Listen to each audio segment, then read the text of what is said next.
mesdames et messieurs, le président français qui sera élu sera garant des institutions françaises. Il sera garant de la politique intérieure de la France et de la politique extérieure. Il sera garant des intérêts de la France.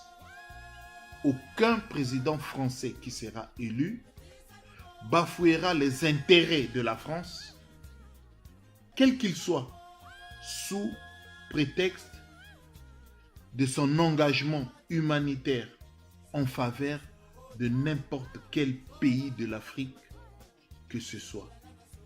Puisque l'état d'aujourd'hui, l'état des pays africains aujourd'hui est le bonheur de la France et de certains des pays occidentaux. Comme on dit, le malheur des uns fait le bonheur des autres.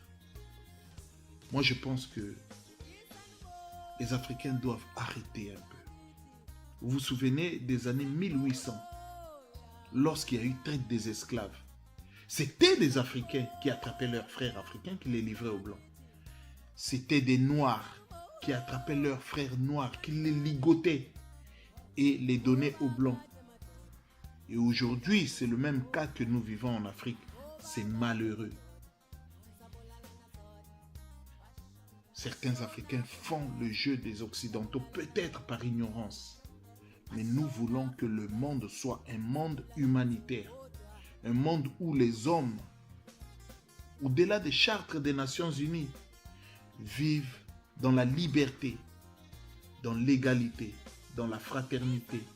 Ce sont là des devises spirituelles émanant d'un être très sage, correct, un être qui aime l'humanité, qui aujourd'hui, les gens qui ont incarné le triangle et l'œil, ont pris pour faire croire aux gens que cette devise venait d'eux. Mais dans la réalité, c'est la devise par excellence qui doit animer l'homme, l'être humain que nous sommes. Nous devons arrêter, nous les Africains, à nous ignorer, à nous déconsidérer.